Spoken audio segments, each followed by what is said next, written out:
right, as promised, nice enough of Brian Windhorst to take a couple of minutes. He's been on Get Up this morning on ESPN following the Suns and the Kevin Durant story. We were chopping it up yesterday, and now the big game here tonight in Charlotte. What are you expecting tonight from him?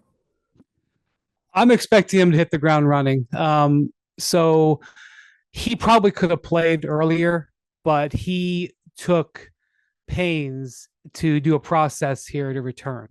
And I think they've spent a lot of time on the floor together. They've had a couple of very long practices in the last week where they went over all kinds of end of game situations and drills. And he's had a whole bunch of contact workouts now. They've had some off days on this trip, but Kevin Durant isn't taking off days. Like, for example, on Monday, which was technically an off day here in Charlotte, Durant was at the gym working. DeAndre Ayton was telling me that, he likes to get to the facility kind of early on practice days, like 2 hours early, and he gets there and Durant's already there. So I think Kevin knows what's coming from this knee. I'll just point out that he had this exact same injury basically a year ago. He missed 20 games. This time he missed 19. He came back and he scored 31 points in his first game, and in his second game he had 37. Now, I'm not saying that he's going to do that again because I think they're probably going to hold him a fewer minutes, and he's probably not going to need 37 points with Booker on the roster. But I suspect you will see a Kevin Durant that is basically full speed right out of the gate. You were talking to him yesterday about his workout regimen, and I think, Brian, this is a conversation for fans that just don't know what they're getting into. And they see from a distance Kevin Durant, but now that he's on their team in the gym, talk about the savant side of his work ethic away from game day, from what you've understood and reported and researched. This is a basic comment, but when you get to know Kevin Durant, you'll understand it more. He just loves to play.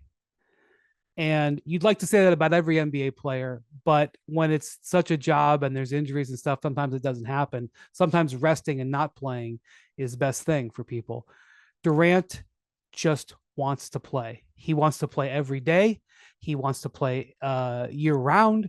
And his work ethic reflects that. You do not become the kind of skilled scorer he is without putting in an extraordinary amount of time. All-Star break was a nice long time. He could have, he just got to Phoenix. He could have gone back home. He could have been focused on his move. No, he went to Salt Lake City briefly to do his media obligations. He came back to Phoenix, spent the whole time working out in the gym, a lot of times with Booker. He just is a worker. The thing about Durant, he is the epitome of a guy who is focused on the game. Some of the things that he's done off the court, I can't always explain because I don't think he owes an explanation about his career to anybody.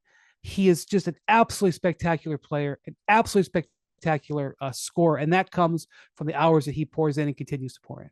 You and I yesterday were there visiting with him, and he brought up the idea that they address issues as they come up, which is his quote, refreshing. Is that a dig at Brooklyn? Is this just yeah? I mean, what'd you make out of that? I didn't know what to make out of it. First off, I think it's dangerous to say that a team, everything is okay with a team when you've been there 3 weeks. So I don't want to just declare that all of a sudden that the Suns have, managing multiple stars figured out, because it's hard for every team. That's one thing. But obviously there was some scar tissue created by the way it ended up going down with Kyrie Irving, especially since they were in such a good place when Kevin got hurt. You heard him actually say yesterday, he's like, I'm looking forward to playing again because I was playing so well before I got hurt. And he's having a great season, an MVP level season, quite frankly. They had been scorching hot. The hottest team, the hottest run of anybody in the league this year was when Durant got hurt. They just absolutely been dominating opponents for 6 weeks. And then Kyrie, while he's out, makes a power play to get a contract. And I mean, I do not want to put words in Kevin's mouth. That's one thing that I've learned about Kevin. You can get in trouble by trying to assume what he's thinking, but it's just human nature to see how it blew up. And it was Kyrie that raised his hand and blew it up. And then Kevin said, okay, I've got to go. And he found this situation. He handpicked the Sun situation. He said, I want to be there. So I have to say, in my head, it was pretty remarkable because it was in Charlotte, in that arena yesterday at the Spectrum Center.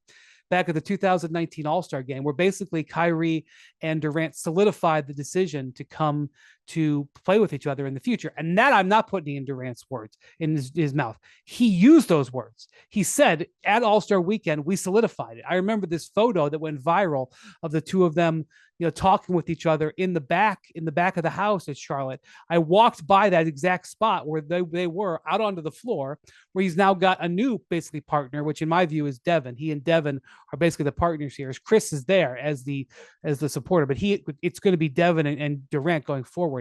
And so it's just like a passage of time. He has now moved on to a new star partnership that, at least for right now, I think he prefers. And one thing about Devin Booker, this is something that the Suns fans do very much know. He doesn't mess around. He will tell you exactly how he feels. He will go directly at you. It is sort of the anti-Kyrie in that regard. Yeah, and it'll be interesting to see how that works tonight. I'll get you out of here off this. Anything short of a title for Phoenix, a disappointment, a failed experiment, all that stuff that people are talking about in Phoenix, your view? Yes, but not this year. This is not a one and done situation. So I think they're going to have a real chance at it this year. We're going to see how their health is. I mean, look, Booker and Chris have got to stay healthy. Otherwise, it doesn't really matter who else is on the team. We'll see how. I actually think their supporting parts are better than other people. I see people, kind of ripping the rest of their team. Like, okay, I agree. They don't have Mikal Bridges. It would be nice if he was still here. He's not. I think Torrey Craig has had a pretty good year. I think Okogie looks like a different player. And I think Terrence Ross will be able to help them in, 1 to 2 games per playoff series, which is maybe all you need. You're not paying him anything. But I think in reality, this is going to be, you'll need another offseason to build up a supporting cast. And Durant is still playing like he's in his prime. Booker is in his prime.